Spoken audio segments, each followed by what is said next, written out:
Hi, my name's Terry Rice, and this is The Signal brought to you by Fiverr. Today we're joined by Nir Eyal, best-selling author of Hooked and Indistractable. And today you'll learn how you can become indistractable so you can control your attention and choose your life. Let's get started. Nir, how are you today? I'm doing great. Good to see you, Terry. You as well, and I'm looking forward to chatting with you today because you're clearly an expert on habit formation, both building good ones and breaking bad ones. So I want to dive in there, but just to level set before we do you mind introducing yourself to our audience here? Sure. My name is Nir Eyal, and I am what you call a behavioral designer. So I help companies design healthy habits to get people hooked to healthy behaviors like exercising more or learning a new language or getting your personal finances in order. All of these healthy habits that we can facilitate through the technology we use. And I also help individuals become indistractable, which is the title of my second book, How to Control Your Attention and Choose Your Life. And becoming indistractable is all about breaking those bad habits that take us off track, like using our phones too much, watching too much TV, drinking too much, smoking too much, eating too much, or just doing anything that is not what we said we were going to do in advance. And one thing I like about your approach is this, and correct me if I'm wrong, but you said, hey, it's okay to binge watch movies or to, just like enjoy your life, right? You can just sit around like playing cards or something, so long as it's not taking you away from something that's more important. Can you say that more succinctly and clearly than I did? Because I know I'm rambling here. No, absolutely. I think so. It's really important to understand the difference between distraction and traction. Both words come from the same Latin root, trahare, which means to pull, and they both end in the same 6 letters, A-C-T-I-O-N. That spells action, reminding us that distraction is not something that happens to us. We like to think of it as happening to us, right? My phone distracted me, my kids distracted me, my boss distracted me. But actually, distraction is an action that you yourself take. It's right there in the word. So traction is any action that pulls you towards what you said you were going to do, things that you do with intent, things that move you closer to your values and help you become the kind of person you want to become. Distraction, the opposite of traction, distraction is any action that pulls you away from what you said you were going to do, farther from your goals, farther from becoming the kind of person you know you can become. So becoming indistractable is for the kind of person who knows that they are capable of more, just like I used to be. I used to say, okay, I'm going to spend more quality time with my family without constantly getting distracted from my device. I'm going to exercise. I'm going to eat right, but I didn't and I wouldn't. I'm going to work on that big project that I got to finally finish. And yet somehow I would let myself scroll Slack channels or watch the news or watch YouTube or do anything but the task at hand. So becoming indistractable is really about understanding what is traction for every minute of your day, and then everything else is a distraction, which means that you can do whatever the heck you want. If you want to watch videos on YouTube, if you want to play video games, if you want to go on social media, do it. There's nothing wrong with any of those things.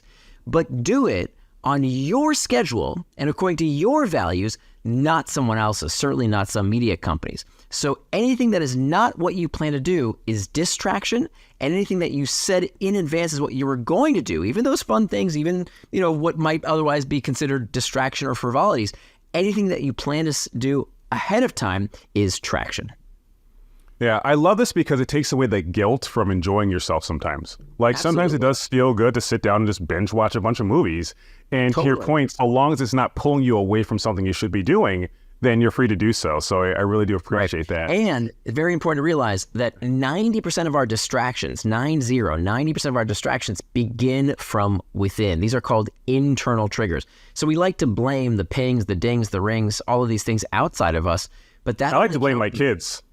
Yeah, you can do that too. Those are external triggers as well. We love them to death, but they can be a distraction as well. But it turns out that that's only 10% of the source of our distractions. 90% of the time that we get distracted, it's because of what we are feeling, these internal triggers. Because distraction is not a moral failing. Nothing's broken about your brain. You don't have undiagnosed whatever. It's just that you haven't learned how to deal with discomfort in a healthy way that leads you towards traction. So you're trying to escape it with distraction. So once you learn how to control those uncomfortable sensations, the boredom, the loneliness, the fatigue, the uncertainty, the anxiety, the part of just what it means to be a grown-up. We don't always have to feel good all the time. So what you want to do is to figure out healthy ways to not try and escape those uncomfortable sensations, but to use them as rocket fuel. This is what we see across high performers in every field, the arts, sports, business, entertainment. You see people who have trauma, who have some serious internal triggers, some serious emotional problems. But you know what the difference is between those high performers is?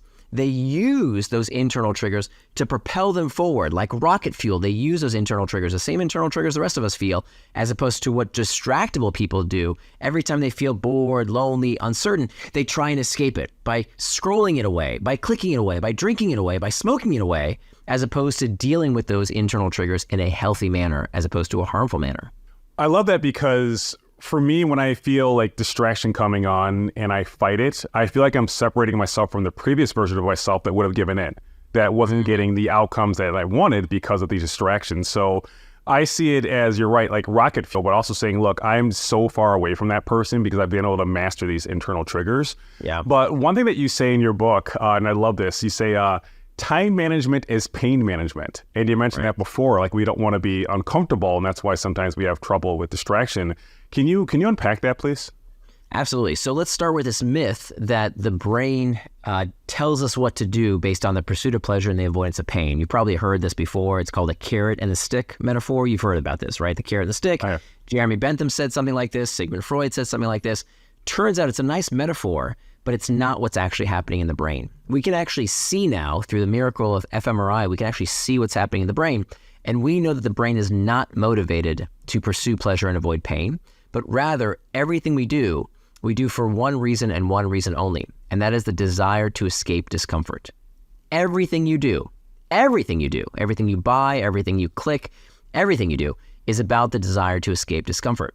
So if that's true, if all human behavior is about the desire to escape discomfort, by the way, even the pursuit of wanting to feel good, craving, desire, lusting, hunger, those things are themselves psychologically destabilizing, right? The pursuit of something, the way the brain gets us to act is by making us feel this discomfort to get the thing that makes us feel good. So it's all about pain management, which means that time management is pain management. Money management is pain management. Weight management, if you're trying to get in shape, is pain management. It's all about learning to understand these internal triggers and having tools in your toolkit ready to go so that when you feel that discomfort, do you try and escape it? I can't feel bored for a second. I can't feel anxious. I can't feel uncertain. Anything. I need a pill. I need a scroll. I need something to take my mind off the problem. Rather, learning these tools that you can use anytime you need them so that you can harness that discomfort to lead you towards traction rather than trying to escape it with distraction. You know what's interesting is you say that. I sometimes seek discomfort to get my work done, and I'll explain what I mean by that. I don't know if you're the same as me, but I get a lot of work done on the plane because you're just sitting there, you can't get up, there's not a lot of distractions, so on and so forth. It's just you and the screen or like you and a book or whatever. And on my end, that's why I look forward to longer flights because I know I'm going to get a lot of work done. But outside of flying across the country, how can we create a work environment at home or even in the office that helps us prevent some of these distractions? Absolutely. So step number one, at the end of the day, if you don't deal with the internal triggers, if you don't master internal triggers, they are going to become your master. That's number one. Step number two is to make time for traction, which means we need to start making what's called a time-boxed calendar, meaning we need to decide in advance for every day what we're going to do and when we are going to do it. It's not about finishing. Okay, I didn't say finish. I said we're going to do what we said we're going to do without distraction. And that's how we're going to know the difference, finally, for the first time, between what is traction, what is the thing I said I was going to do, which could include time for prayer, time for meditation, time to be with your family, time to play video games. It doesn't matter. But you're just going to do that one thing without any distraction. That's step two, make time for traction. Step number three is hacking back the external triggers. So this is where we go into, of course, your phone, your computer. That's kindergarten stuff. That's easy peasy. What about the meetings that didn't need to be called? That's not something you find on that airplane flight that you say you're so productive because you're not in a stupid meeting that didn't need to happen, or you're not, checking stupid emails that didn't need to be sent. You got to figure out how all those external triggers are leading you off track by hacking back every single one of those. And my book is full of very practical tools to hack back email, to hack back meetings, to hack back the distractions that come from our wonderful children. We love them, but they can be a huge source of distraction. Shall we go step by step through each of these external triggers to make sure that we hack back the things that are taking us away from what we said we're going to do? And then finally, we're going to make a pact. A pact is a pre-commitment device. It's when we erect a firewall against distraction so that when all else fails, we have this safeguard, this last line of defense against distraction. And when you use these four strategies in concert, master internal triggers, make time for traction, hack back external triggers, and prevent distraction with pacts, if you use these four strategies in concert, anyone can become indistractable. I love it. And let's go deeper to number 2, which is making time for traction, because I know you have very strong opinions about to-do lists and how to actually use them. So I feel that trigger just went out the side of your brain. I'm going to let you go on that one. Yes, let's do it. Okay, so to-do list, it turns out, is one of the worst things you can do for personal productivity. And there are many reasons why, starting with the fact that a to-do list has no constraints. Do you ever notice that with a to-do list? It's just a register of the things we want to have done. And it's just this endless list of things that we say we're going to accomplish. But if you want output, you need input, right? If you go to the baker and you say, hey, I need a dozen cupcakes for my kid's birthday party, the baker's going to think for a minute and say, okay, well, I need flour, I need sugar, I need eggs, I need all these inputs to make the output. Well, what's our input as knowledge workers? What's our input? It's just 2 things. It's our time and it's our attention. That's it. So where the heck is the input if you want the output? It's not in your to-do list. It's in your calendar. So you have to decide in advance how you are going to spend your time using this time boxing technique, which is the most well-studied, most effective time management technique in history. By the way, to-do lists have very little evidence in the academic community of actually being effective. Much more effective is called setting an implementation intention, which is a fancy way of saying planning out what you're going to do and when you're going to do it. The other really big benefit of a time box calendar over a to-do list is that it's only with a time box calendar that you can figure out how long things take. A to-do list, because there's no constraint, here's what happens. I used to do this all the time, by the way. I wrote Indistractable for me more than anyone else. I needed this book. It took me 5 years to write this book because I kept getting distracted until I started practicing these techniques. So this is what my day would look like. I would take out my to-do list and I would say, okay, what am I going to work on? Now, did I work on the important stuff? Nah. Did I work on the stuff that actually was hard and moved my career forwards? Nah. I'll start with the easy stuff. I'll start with the fun stuff. I'll start with the urgent stuff, not with the important stuff. But even if I would start working on a task, I'd start working on it for 5 minutes. I make a little progress, and I'd say, oh, you know what? Maybe I should check some email real quick. Or, you know what? I could really use a cup of coffee. And, oh, there's Janet at the water cooler. Hey, Janet, how's it going on? Before you know it, wait, what was I working on again? I don't even remember. And so I wasn't able to figure out how long things take. And this is why we know there's been studies that find that it takes people 3 times longer to finish a task than they estimate. 3 times longer than they estimate. Why does that happen? Because people have no clue how long things take them. Whereas with a time box calendar, now you have a feedback loop. Because your metric of success is not going to be how many cute little boxes I checked off. That's a stupid metric. It's not how many boxes I checked off. It's, did I do what I said I was going to do for as long as I said I would without distraction? That's it. Not did I finish. Did I do what I said I was going to do for as long as I said I would? So if you're going to work on, I don't know, make a slide presentation, and you work on that slide presentation for just 30 minutes, but that's all you do. Now you can stop afterwards and say, okay, I got through 3 slides in about 30 minutes. So that means if it's a 30 slide deck, that means I need 9 more time boxes to finish the entire presentation. And now I can start figuring out how long things take me. And one last point, the one best thing about throwing away your to-do list and using a time box calendar is that now you can finally enjoy leisure. Almost nobody in the world today, if you're a white-collar worker, you have no idea what real leisure feels like. Because if you're using this stupid time management technique of a to-do list, here's what's happening. When you get home every day from work, right, as I used to do, I'd get home from work and I'd have this long list of things that I said I was going to do, and all these things that I still haven't accomplished. So what does that do day after day, week after week, month after month, year after year? If you have this long list of things you still haven't done, loser, you start thinking to yourself, oh, I'm no good at time management. Maybe my brain's broken. Maybe there's something wrong with me. No, there's nothing wrong with you. It's a stupid time management technique that's broken. Whereas when you have a time box calendar, when you have time in your calendar for hanging out with your kids, for watching something on Netflix, for prayer, for meditation, for doing nothing, now you can do that thing without guilt. As opposed to with the to-do list, you're always thinking about, oh, there's all these things I still haven't done. And even when you just want to have fun, you just want to hang out with your children, you're still thinking about all the unfinished tasks.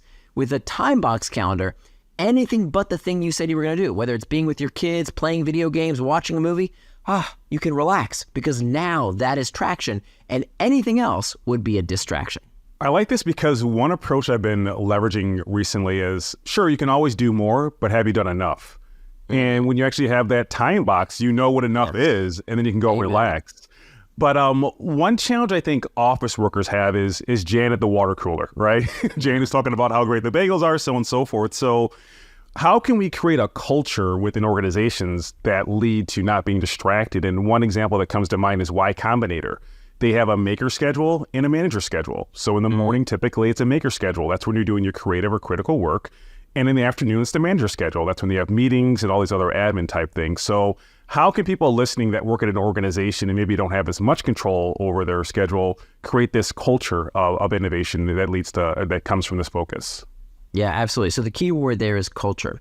That distraction at work is a symptom of dysfunction. I'll say it again. Distraction at work is a symptom of dysfunction. Now, why do I say that? Because if you can't raise your hand and say, hey, boss, I really can't do my best work when you constantly interrupt me with these pings and dings every 30 seconds, I can't do my best work.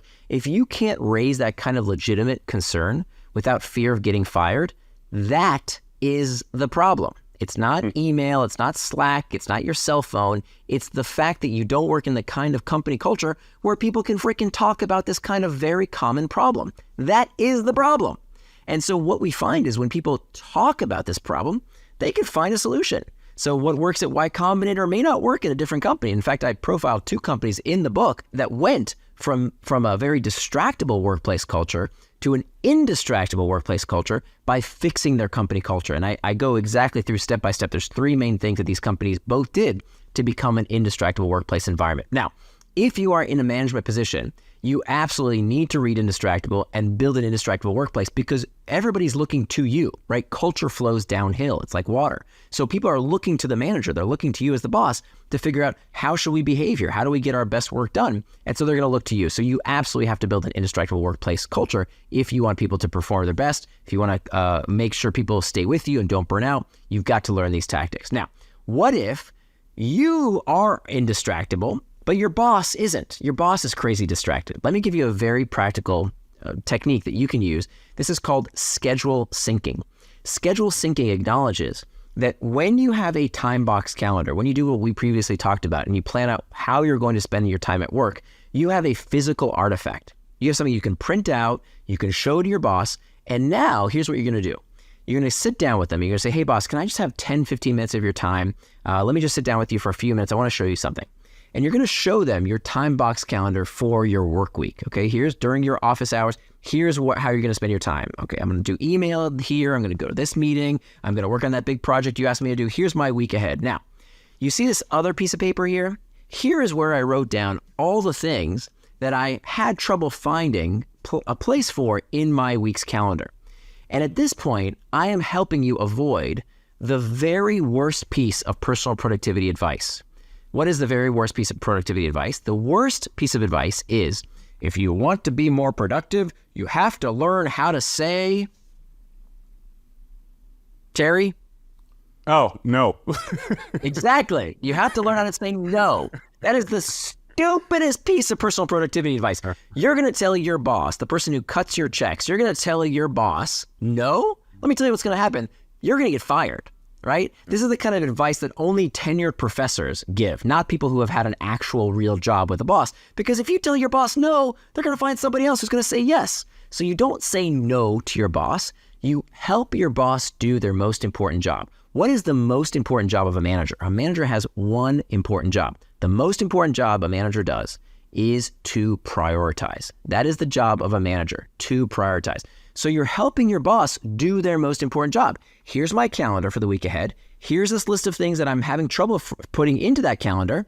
Please help me prioritize. Your boss will worship the ground you walk on because they have no transparency into how you're spending your time and they don't want to micromanage you and ask to see your calendar. So here's what you do. You manage your manager. You manage up by showing them your calendar, showing them all these things that you're having trouble prioritizing, have them do that job. And here's what they're going to do. They're going to look at that calendar and say, you know what, that meeting that you were going to attend, that's way less important than this project. I want you to flip those out. Wonderful. Now they have transparency into what you're doing and when you will be indistractable. So you're going to portion out time in your day to work without distraction. And you've already pre-cleared that with your manager. I love it. And I will be ready for the next pop quiz, by the way. So I'm focused. I'm locked in. And you mentioned that you wrote the book for yourself, essentially, and obviously it's helping others as well. But I'm curious, as you were writing the book, did you develop new techniques? So, for example, maybe you're time boxing and saying, if I want to finish this book by this date, I have to write this many words per day. And along those lines, I'm wondering, what other aspects of your life have been improved by you being able to focus better? Oh, let me tell you, Terry, I mean, there's no area of my life that hasn't improved. I'm more productive in my career. I have a much better relationship with my family than I ever did before because I'm not constantly checking my device. I'm in the best shape of my life at 46 years old. I have not quite not a six pack like what you have, but I'm kind of close. There may be like a 4.5 pack. And not because I have some special genes, not because I'm special in any way, shape, or form. I actually used to be clinically obese, but I just do what I say I'm going to do. And that's so liberating. It's amazing how great you can feel. I mean, you can see how much energy I have just because I do what I say I'm going to do. I exercise when I say I will. I eat right when I say I will. I spend time with the people I love when I say I will. And it turns out that people kind of like being around dependable people. People want to hire people that do what they say they're going to do. People want to be friends with people who do what they say they're going to do. So developing this skill of becoming indistractable, this is the skill of the century.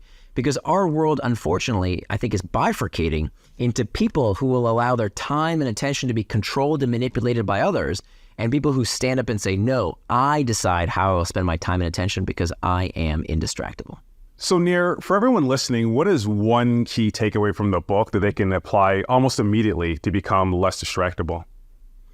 Yeah, so the one key tip I can tell you is that there is no magic solution. This is not easy. I get the question all the time of, people will listen to my talk and they say, well, that sounds like a lot of work. That sounds hard. Well, yeah, no kidding.